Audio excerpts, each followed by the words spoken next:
the biggest thing that you have to do if you want to be in this business is you have to thoughtfully build your network and your relationships to be a trusted leader.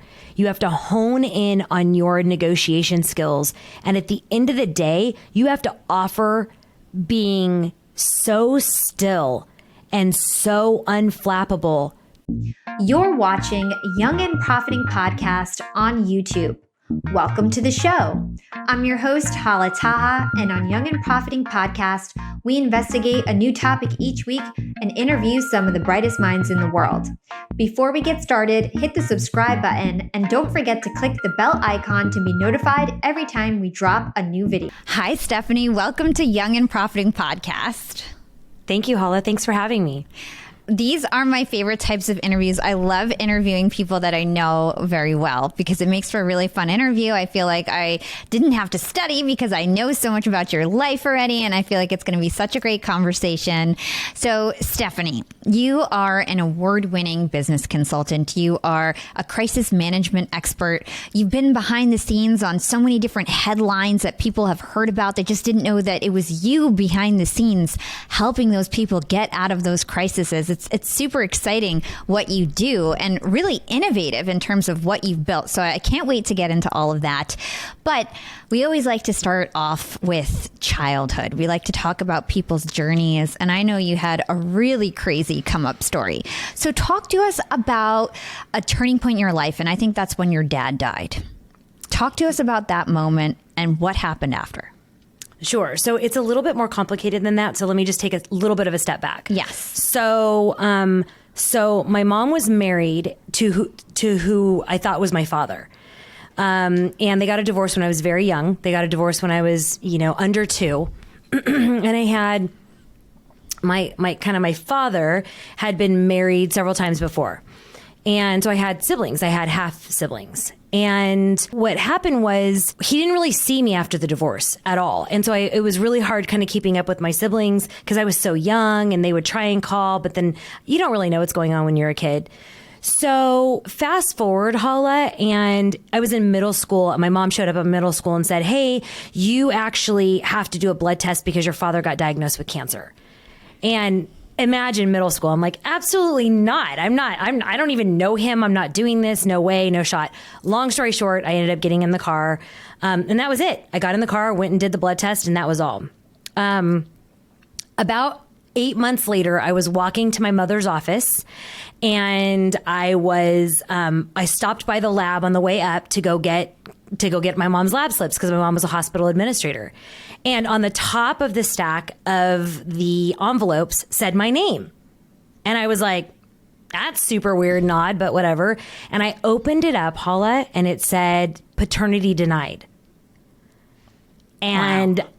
I was like, what does that even mean? So I jumped back in the elevator. I went all the way back downstairs. I called on a payphone because obviously there was no cell phones. And I called one of my dear friends. Her dad was a pathologist. And I said, "Hey, I'm actually doing a report for school. Could you help me with something?" And he said, "Sure." And I read him the report and he goes, "Oh, honey, no problem at all. What that means is the 2 people that gave blood are not biologically related." And my heart sunk, shattered. I was 15 years old. My siblings weren't my siblings. My nationality wasn't my nationality. My entire life was one big, giant, horrible lie. And I just unraveled. I remember I called a couple, probably at the time, non-savory friends. And I basically was hysterical. And I just said, this is what's going on. The worst part about everything, Hala, is in a Middle Eastern family, you know this, everybody's related and everybody kind of knows like everything about, they knew. And I didn't know. And when I saw their faces, they were like, oh, like they didn't even know what to do. And I flipped out. I was rageful. I was angry. I was screaming. I was yelling. I was crying. And I said, "Take me to him right now." And then they further sunk. And I said, "What?" And they said, "He's not here, Steph." And it didn't calculate to me. I was like, "What do you mean he's not here? Like, what does that mean? Just tell me where he is." And they were like, "He's gone. He drowned. He drowned when you were a tiny baby." And I was just so incredibly sick about it. Now, as you well know, much later on, I found out that my mom had a complete nervous breakdown when he had passed away. He drowned in a lake. It took him an insurmountable time to find him. It wasn't a straightforward thing, and she kind of never recovered. So yeah, it was not a fun experience. Wow, that's crazy that that's what you found out at 15. How was your relationship with your mother? And what did your mother do for work? So my mom was a hospital administrator. She worked for an office building, and basically she did reconciling of accounts. So whatever lab accounts were or medical accounts were, she was an administrator. She reconciled all the insurances, the private pays, et cetera, et cetera. Wasn't college educated. Again, as you know, I'm first generation here. From my mother's side, they're from Portugal, and so my mom barely finished high school, and she was not college educated, and she got a really, really good job, was a single mom from a very young age. And my mom, after this happened, mental wellness and mental health is such a priority now.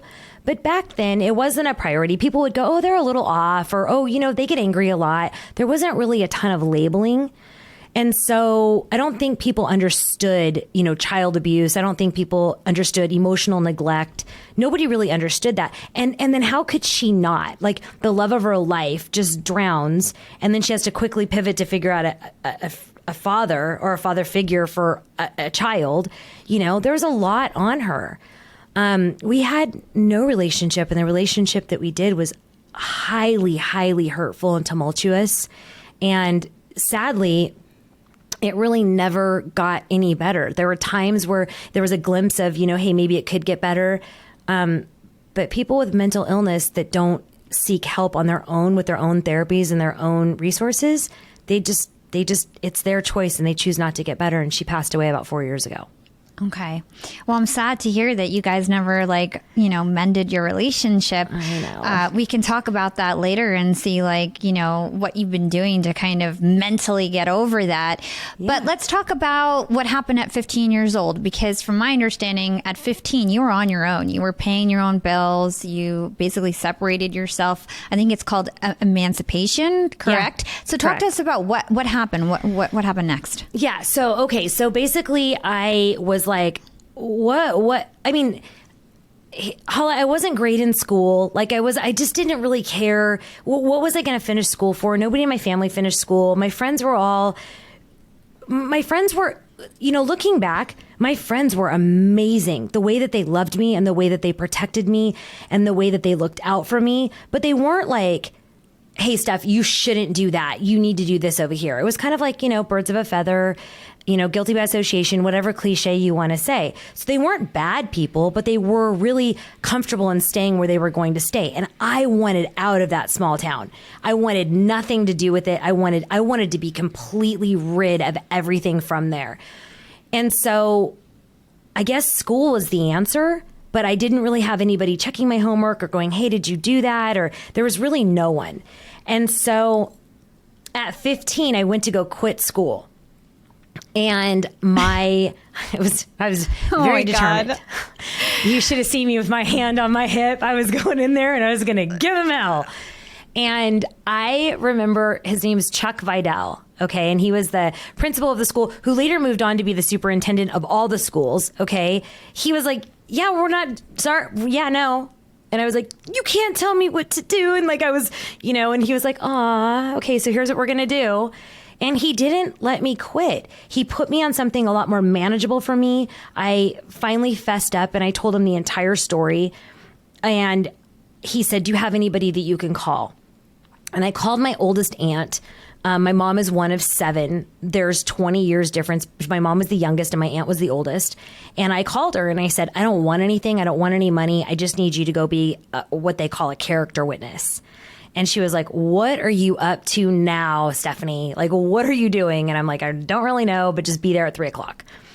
And so I went into the court and I walked over to the lady and I didn't know any of the words. And I said, how do I get away from my parents? And, blah, blah, blah. And she was like, I'm surprised she didn't throw a net on me. But she gave me the paperwork and I tried my best to fill it out. And there was this awesome man next to me who turned out to be an attorney. I told him the story. He said, come back here tomorrow morning at 9.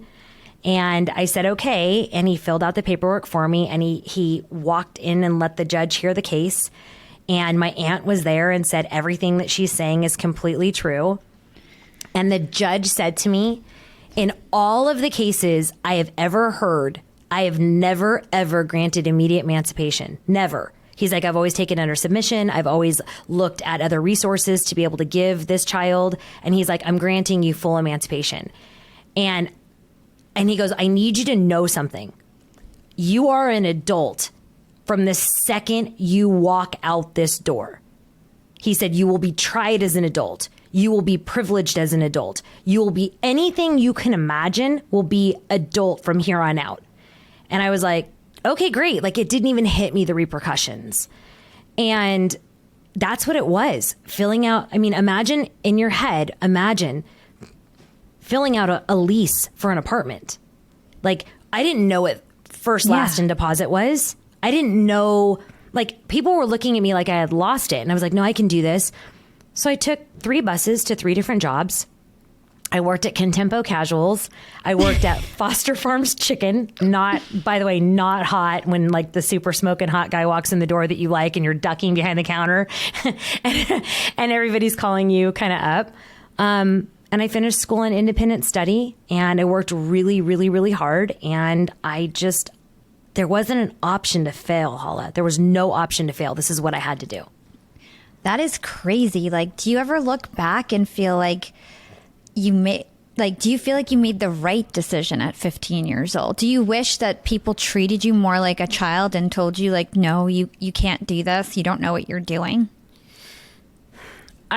I think about that as each one of my kids have gotten to that age and I've assessed their maturity level or I've assessed where they are emotionally or I've assessed those type of things. In my head, in my heart, I'm like, I had no business being on my own at all, but there wasn't another option. There was no one in this circle that could have really lent a hand. You can't impeach on another family. You know, you can't burden another family. You can't go to another family and expect that you're going to be taken care of. I had a grandmother. She was amazing and she was awesome, but I lied to her the entire time. I never wanted to burden her. I never wanted her to feel sad. I never wanted her to feel disappointment in my mother. That was her youngest child at the end of the day. So am I sad now? Like when I look back on getting married and I look back on all the fun girl things and you want your mom there, the love of your life or, heartbreak or not getting into the school of your dreams. Yeah. I said one time to my therapist, a long, long, long time ago. I mean, it must have been, literally 20 years ago. And I said, I just miss my mom. And the therapist said, honey, I don't think you miss your mom. I think you miss the idea of what a mother would be to you. And that made so much sense because I was so close with all my girlfriends' moms and I saw how they interacted and I really understood that. I didn't miss her. She wasn't nurturing. She wasn't loving. She wasn't kind. She didn't want me. And I understand that. So I don't know that there would have been a different option for me to be able to say, oh, I wish I was able to do plan B. Yeah, I totally feel that. And wow, like you overcame so much. So you basically grew up in Silicon Valley. You had all these odd jobs. At what point did you get your first real job? Well, so my first real job was, when I was 16 and a half, I had $122 in my, whatever it was, my little savings account. And I took a Greyhound bus to Long Beach. And I got a Penny Saver magazine and I looked for a room to rent. And I wrote a bad check that I didn't have the money to cover. And I got a hostess and waitress job where I would get tips. And at the time, your bank would deposit the check 3 times before it actually bounced. And so I knew I had a week to make up $300. And so I went and I rented a room from a woman who had nine bloodhounds living in her house. 9. Hair everywhere. It was literally disgusting. And I worked my butt off, and the check cleared. And then I enrolled in junior college, and I went through college like that. In that time, I had 2 or 3 different waitressing jobs that turned into be like bookkeeping jobs at like Bobby McGee's, like serious jobs where I was working 20 or 30 hours a week. From there, I met a gentleman who I started selling large accounts for cell phones. So like when like Pepsi or like Alamo rental car would have new salespeople, they would give them a company car that had a cell phone in it. And so I worked myself up to named accounts at a way too young. I mean, I was under 20. I was making $50,000 a year. And so those were kind of my first few real jobs where I actually, W-2, like the whole 9 yards, you really pay taxes, all that good stuff. So that's how I did it. Well, that's amazing. I mean, under 20, making 50 grand a year. So you ended up getting really successful really early. And I can imagine working so young and not just like, part-time here and there, money to buy clothes. Like you had to pay rent. You had to buy your own food. You had to put yourself through college. You had real responsibility. What did that teach you, all those jobs? What do you think you take from it now? I think I'm extraordinarily hard on my kids, like all of them. I think I'm super, like you probably should have them on your podcast. But like, I think that, I remember I remember the biggest mistake that I made financially. Okay. I left with a girlfriend of mine. I got really excited. One of my really good friends' parents were doctors, and they invited me to Malibu to come stay at their house for the weekend. And I didn't have any of the right clothes. I didn't have any of the right makeup. And I didn't even know, like, I cut my own hair. Like I was really not that friend. I was the friend that you brought home that you're like, where'd you get her from? That was me. I knew how to speak to people. I was really kind to people. I was always very, very kind, and I was very resourceful, but I just didn't really fit in because I didn't know how important clothes and makeup and all that was. I was so excited to go, Hala, I forgot to turn my air conditioning off at home. And when I got the bill the following month, it was $824. And I didn't know what a payment plan was. I didn't know any of the things. And I got my air conditioning turned off for 2.5 months. Not only was it turned off, it was turned off. And then when I got it turned back on, I had to pay a huge deposit to get it turned back on. So like those type of things I didn't know. And so those are the things that I've instilled in my children at a super young age. A savings account, a donation account. Like if they get $20, what are you saving? What are you donating? Whose life are you making better with it? What does it look like? Also, too, my kids have graduated. So 3 of them have graduated high school. 2 of them have graduated college. We have a rule in our house, and the rule is you take the student loans. You take the student loans. And if you do well and you're a great person and you work really, really hard and you get a good GPA and you have great recommendations, we'll pay off your student loans. But I need them to have realization of what the real world looks like. They all graduated from high school. All of them graduated from high school with a 750 FICO score. What 18-year-old knows what a FICO score is? So I was pounding it into their head at a young age, what being a great member of society and giving back and contributing, even if it's just your time or your smile or what you've learned with someone else. Yeah, I love that. Okay, so let's talk about what you do now. Let's define what crisis management is. What is crisis management? So the type of crisis management that I do is I help people that have made significant errors in judgment. Generally speaking, it's around finance, divorce, or visibility. Generally speaking, there's always the outlier, okay? But as a whole, it's usually, kickbacks, Ponzi schemes, money laundering, bribery, infidelity, bid rigging, skimming money off the top of your company, creating shell accounts.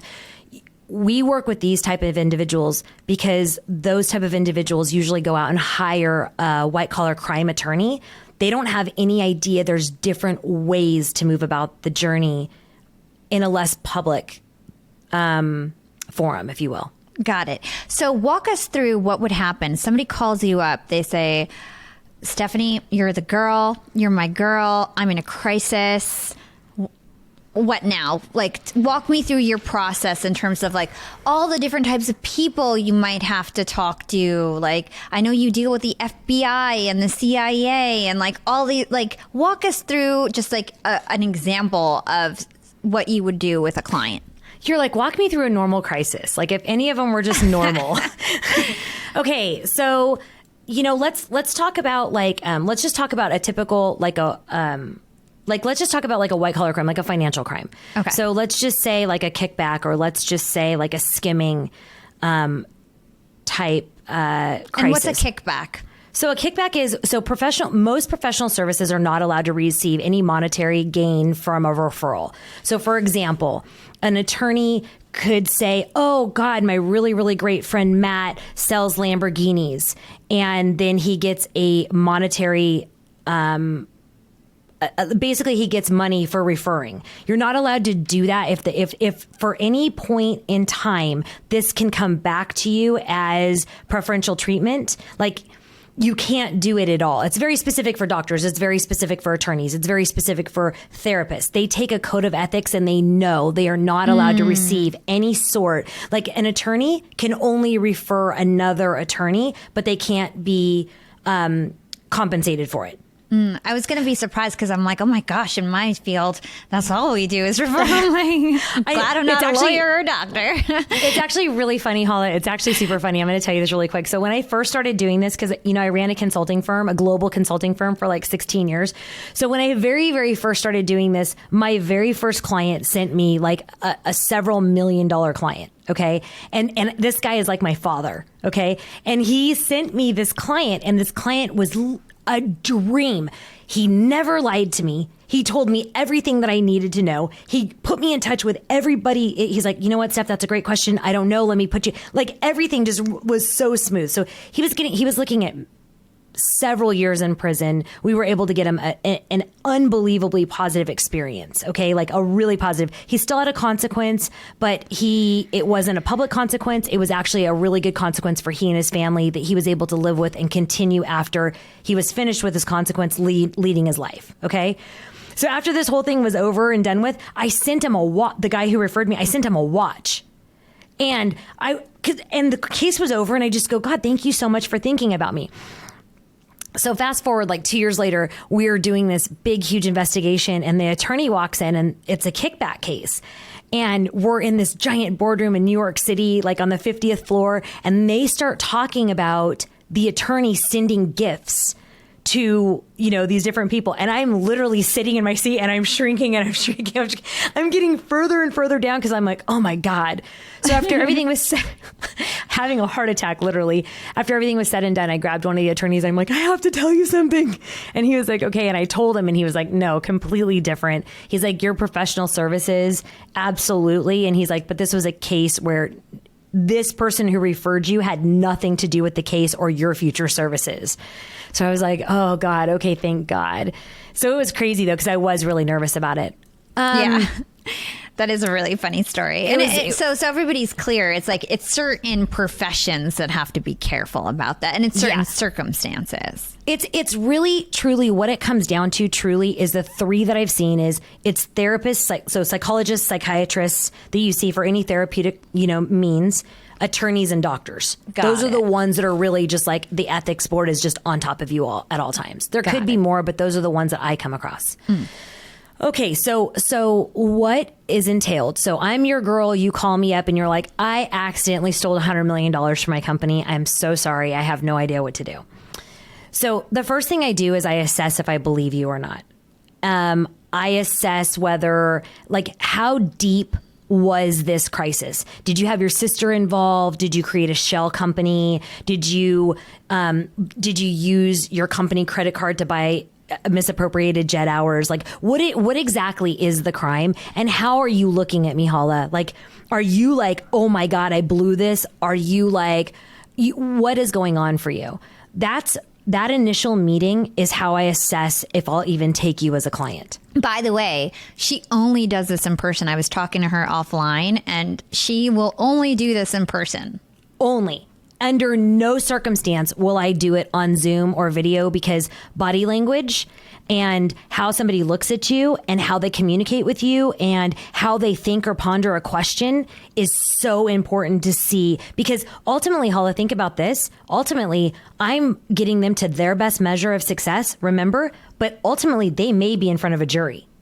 So I need to look and see, are you going to be detested the second that you sit on the seat? Like, Yeah. Well, how do you tell if somebody's lying? exactly. And Well, does it matter if are you looking if they're a good liar, or are you checking if they're lying? amazing question. Both. Okay. So first of all, I hate when people lie to me and then they get really upset about their bill. Okay. So they lie to me and go, I have no other interest in any other companies. And I was like, really? No other companies, no advisory, no warrants. You aren't on any boards. All of your holdings are in the US. Yes. You're sure you don't consult for anybody else. You don't have any other holdings. Like, even if you're holding in a daycare, just tell me about it so I know. I'm sorry. What does holding mean? Just because I know that if I'm confused, definitely some listeners. What's holding? No. Thank you for backing me up. Totally. So it's where any of your time that you could possibly be compensated for. So anything that you could do, you consult. Are you on an advisory board? Are you just donating your time on? We had a whole bunch of private equity guys that got on Clubhouse at the very, very beginning that were essentially going and saying all of their expertise for a percentage of the company. Well, 0 plus 0 is 0. So if the percentage of the company is 0, they still have given their time. If that company gets bought, they're going to be compensated. Okay. So I say any other holdings. Any other time where you're spending your time other than this company right now that's investigating you? Okay, is there anybody? Nope, nobody else. Have you advised on your wife's company? Have you advised on your children's company? Have you advised at your son's school? Have you any other place where they could say this person benefited from this person's expertise? No, absolutely not. You're 1,000%. Yes, I'm 1,000% sure. In 48 hours, I'll get a list of he advised here, he advised here, he was warranted here, he was compensated here, and I'm like, dude. I mean, right? Like, I mean, I don't. Yeah, I mean, it's more than dude. But I'm like, so, and it's hysterical the way that I do it. Like, my entire team laughs now because I literally sit with them in a boardroom and I just push the envelope across from them, and I'm like, hey, is that your signature?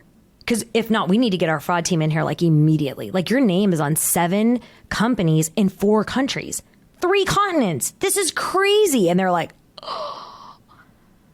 And 70% of the time, I'll cut it right there. I'm like, I'm really, really sorry. Hopefully things work out for you. Here's all your paperwork. Thank you very, very much for coming in. I really appreciate it. 70% of the time, I'm done. 30% of the time, I will say, are we good? Like, are we going to have to do this a couple more times? Or are we good? Do you understand that you're supposed to trust me so I can get you the absolute best team? From there, I talk about the second part of your question was, are they a good liar? Okay. Are you a good liar? And how would that be beneficial? Okay. If you are a bad liar, people are going to have a lot more empathy for you when you're on the stand.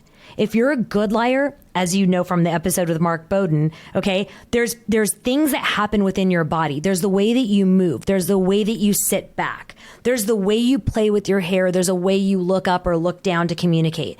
If you do this loses connection with the people that are either going to get you off or convict you. So you have to see how this person comes across. Do they have empathy? Do they have connection? Are they able to speak? We had this one client and he was the greatest guy ever. But when he spoke, he sounded like the biggest punk in the entire world. Well, you know what we did? We took him to a therapist. I had a really great friend who's a psychiatrist. And I said, I think something's cognitively off. He got diagnosed with Asperger's. So that would be great information to be able to know so you don't look off-putting, so you don't look like a jerk, so you don't look like he was insanely brilliant and so smart. His IQ is through the roof, but his EQ was nothing. It was horrible. So it really depends. The lying aspect is number one, first and foremost thing ever. So I guess I'm a little unclear. Do you want them to be, so you want them to be a good liar in a sense? You don't want them to be a good liar. You want them to seem like, you feel like when you're a good liar, you seem arrogant or something along those lines? I never want somebody to be a good liar. If you're a good liar, it means you're a proven liar. It means you're a practiced liar. I want you to be a terrible liar, because if you're a terrible liar, you have empathy and connection. If you don't and you're a great liar, you're a sociopath generally. Got it. So let me be more clear for you.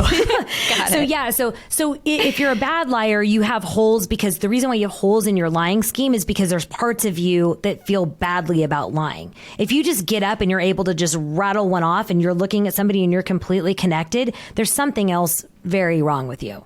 Got it. Okay, so walk me else. What else happens in the process? Like, what are the people that you end up talking to? Like PR, CIA, FBI. Like, what are all the different like groups of people? That's the thing I'm so interested about, because this is not something that is cookie cutter. This is something custom that you figured out, and it's mind blowing. Yeah. Okay. So no PR. So 38 clients, and only one has ever gotten to media. You would know 20 of the names like that. Okay. We do have a communication arm, but we are not a crisis communication firm. We are a crisis expertise management firm. So we have all of your resources. So whatever you need, okay? You could need psychiatry. You could need like therapy around psychologists or psychiatry. You could need medication because of anxiety or depression or ADHD or every other element that you could possibly have cognitively, okay? We work with 65 global attorneys. These attorneys, I hand select for you. I meet with you. I meet with your family. I meet with your adult children. I meet with your board. I meet with your executive team. I meet with every single person, whether they know or they don't know of what has happened. And I'm just a business consultant. I come in and I talk to them about their business, and I understand their family dynamics. I see how their children or their wives or their husbands interact with them, because people automatically think that all of our clients are men, and that's not the case. We've had several women clients. So I go through and figure everything else out. I understand what they're asking for. So this is the second part, Hala. What is your very best outcome? What is your measurement of success? So if I have you on 300 recordings, accepting kickbacks and accepting cash, and you're like, oh, I was just really hoping not to do any time. Well, I'm not Puff the Magic Dragon or Houdini, okay? Like, you've done it. It's recorded. I have to at least go, look at the FBI and the CIA with counsel and look at them and be clear-hearted and have a clear conscience about going to try and make this deal with them. So you're going to have a consequence. So I'm never going to just blow smoke and be like, oh, yeah, absolutely, completely. So the next thing I do is I basically go through what is your measurement of success. And then I kind of give you some different options, because most of the time they don't know. They're like, okay, well, give me some options on what could happen. So we do that. Once we figure out the measurement of success and what will be a successful outcome, they leave. I sit back with my team and I do initial assessment. So I look and see who's available. I look and see who has won the most cases. I look and see who has the best relationships in this area. Who has the best relationships with a judge, who has the best relationships with the person investigating, how opposing counsel is received. It's a giant, huge ecosystem of relationships and care and concern and who has done the best work together. Once I've done that, I give them suggestions for their team. Generally, their team looks like this. Professional services, so that's usually 1 or 2 white-collar crime attorneys. It's generally an asset manager around, are we going to have to liquidate assets to pay back restitution? Are we going to have to liquidate homes, et cetera, like just whatever needs to be liquidated? It's generally a tax person, because if for some reason we get you a lesser consequence, the next thing we'll take over is another agency wanting to come after you.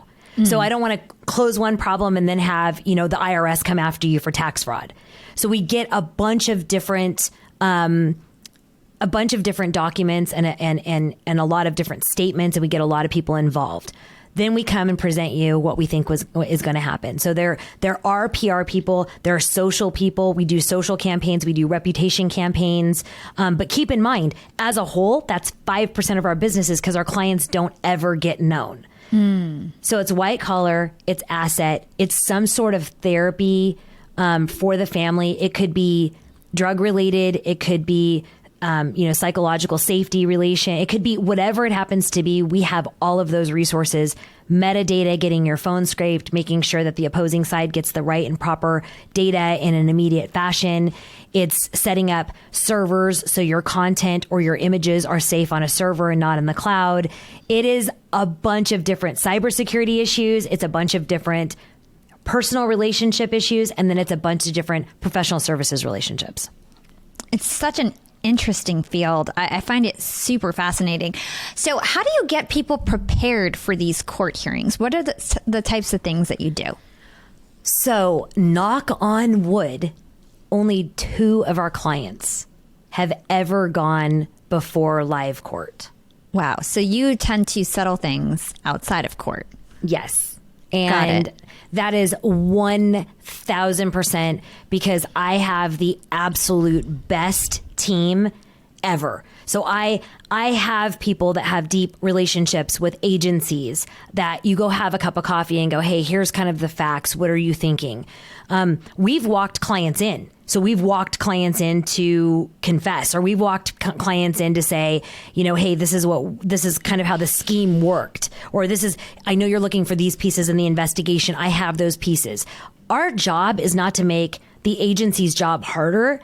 Our job is to get this done, handled, and settled with the least amount of time and resources so everybody can go about their life. That's our biggest win-win. Got it.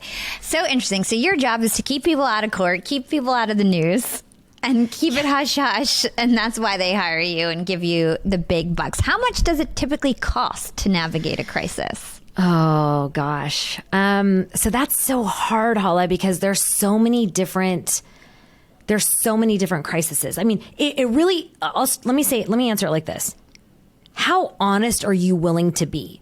How much information are you willing to give me immediately? Okay.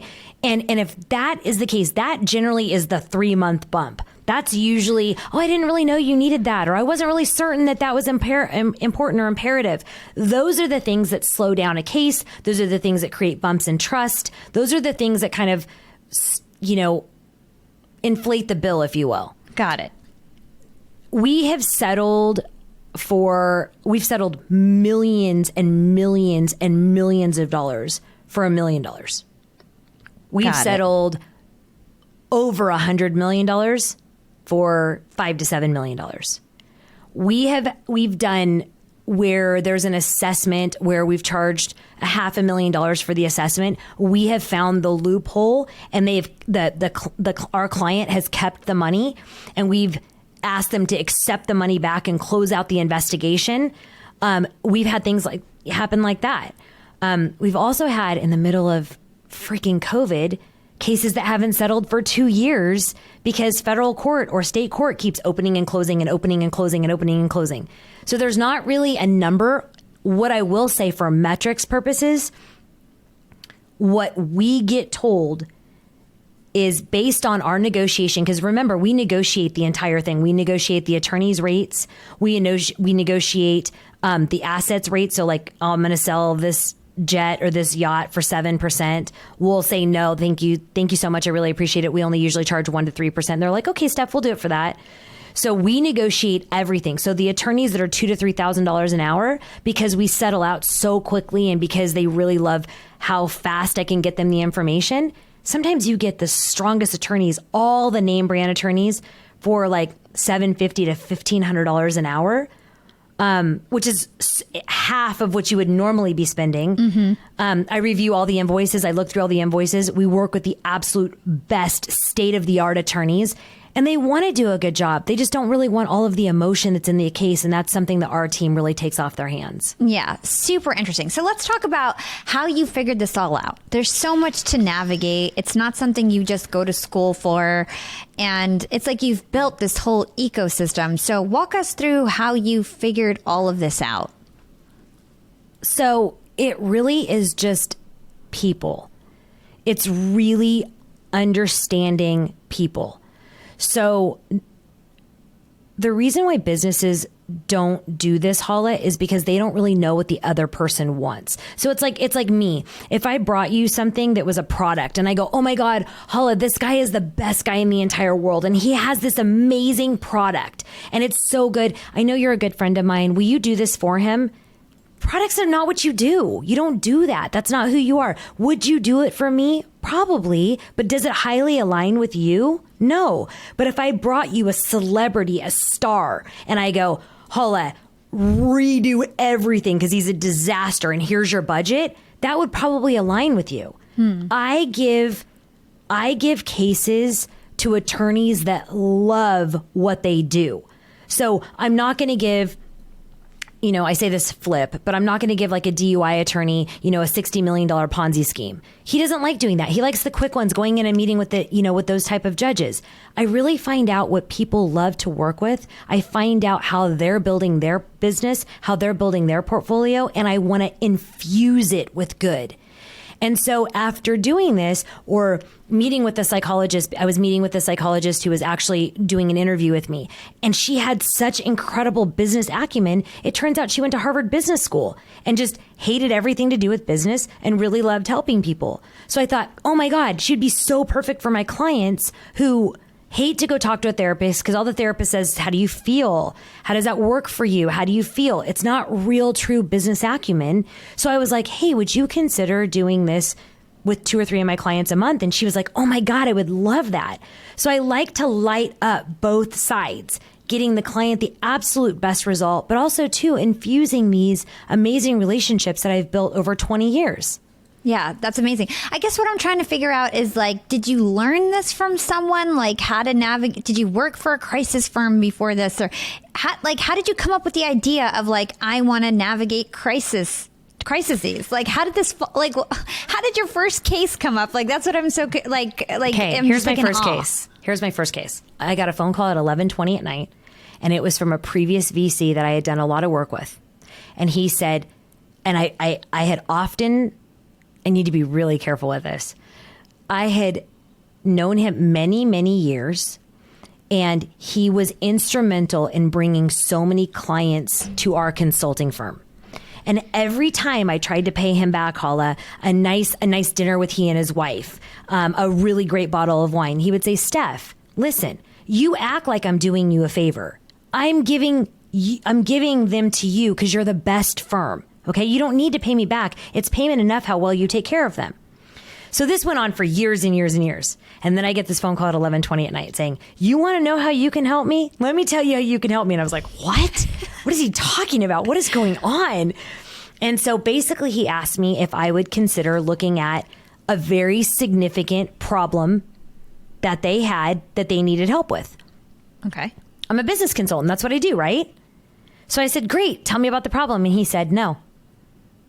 And I said, what do you mean no? And he's like, no. He's like, I need you to fly there and I need for you to just meet with them and tell me what you think. And I'm like, you know me, like I'm a preparer. Like I want to look, what? No, what? No. And he's like, I really need you to do this.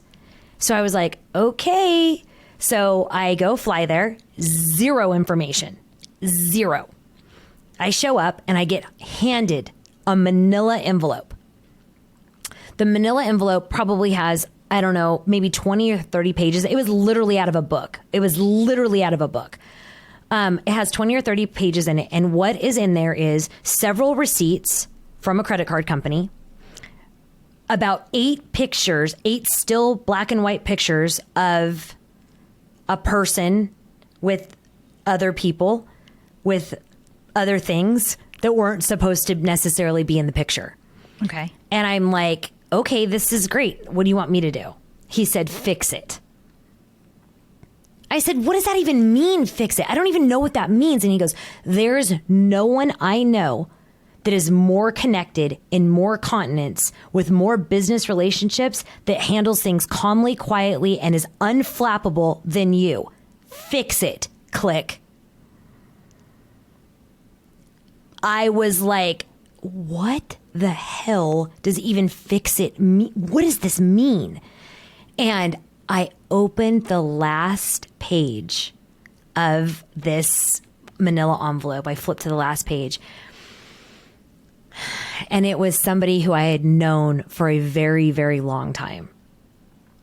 And it was somebody who was a part of a very large company. And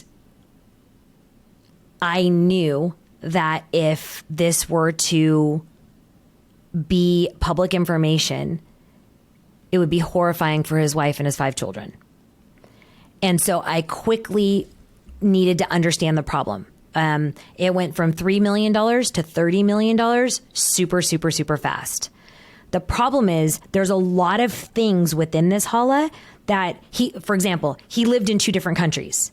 He had holdings in 3 different countries. So like, it's not as easy as walking in with a white collar crime attorney and going, hey, you need to pay all this money back. You need to go here and you need to go. There's interline country, massive financial issues that are going on.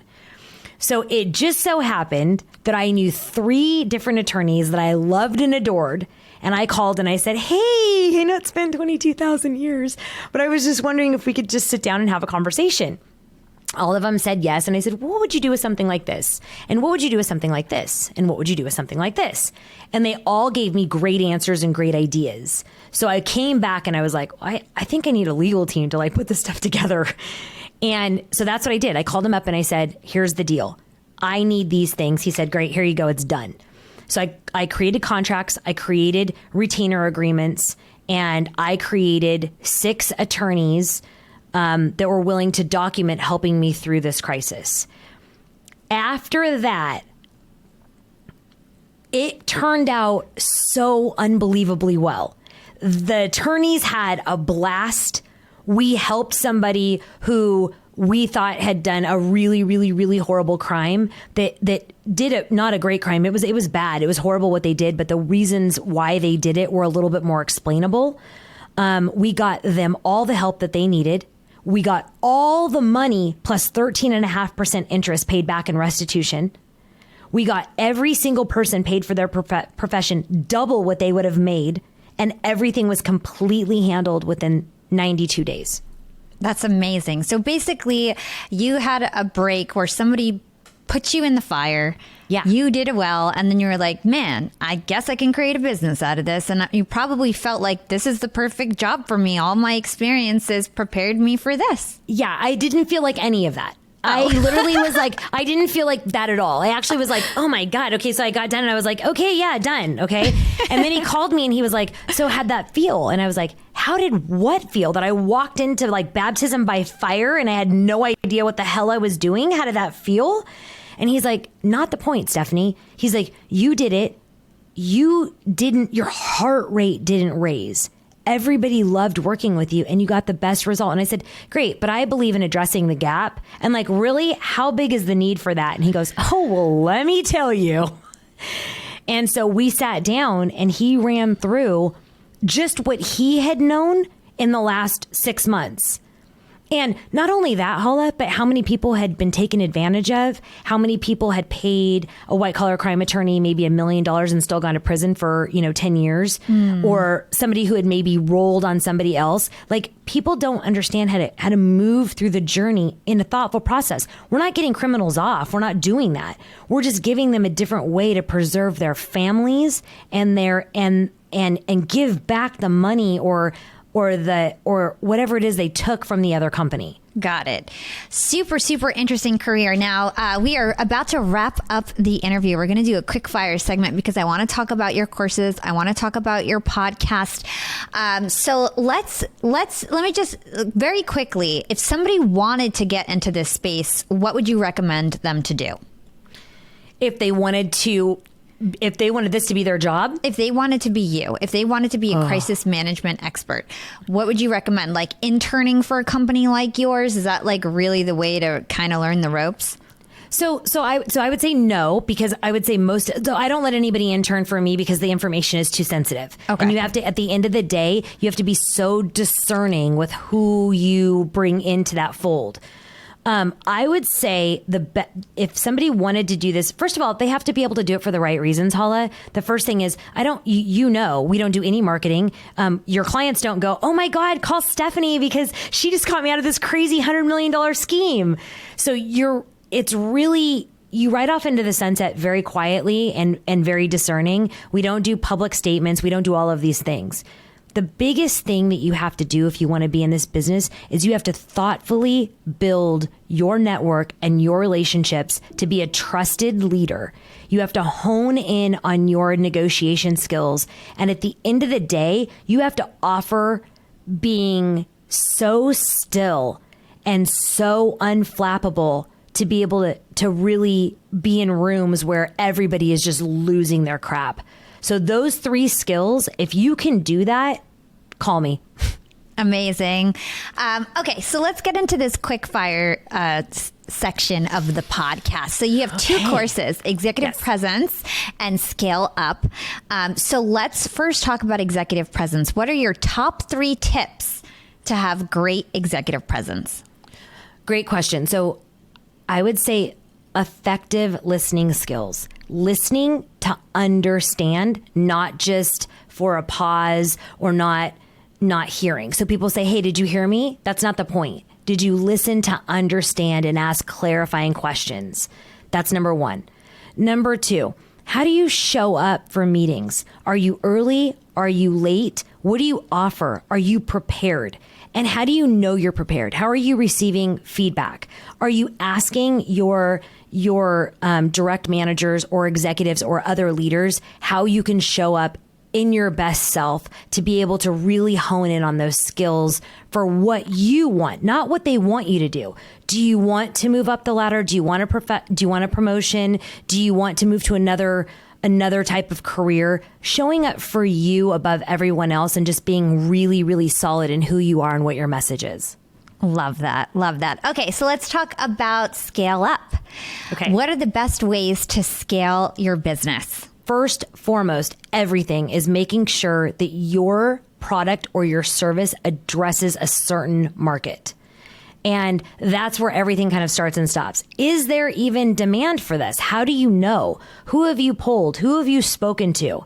Hala, as you well know, we've all created things and then the market is not really there for it anymore. The pivot is not really, the pivot really didn't happen. And so understanding your product or your service, understanding what gap it addresses and then niching it down for there. If you serve everyone, you serve no one. And this addresses that. Love that. And where can people find your course? For Elevate, it's stephaniemalik.com/elevated. And for Scale, it is stephaniemalik.com/scale.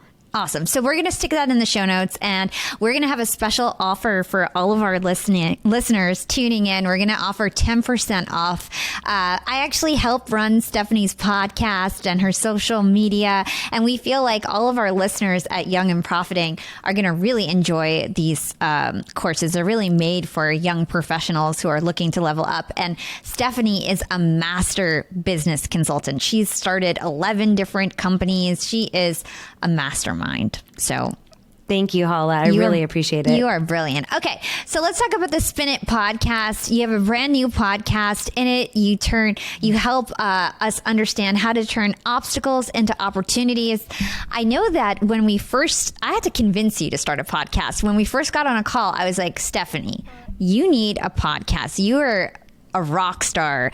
I don't know anybody else who could talk about anything more than you can in terms of the business world. I feel like you've just got so many different experiences and I knew that you'd be great at podcasting and you are a natural. I was just on your show. It was one of the best interviews that I've ever had. We're going to replay it on the podcast. So talk to us about what it was like learning something new. Like, I know you weren't comfortable with the idea of having a podcast. So how did you overcome that?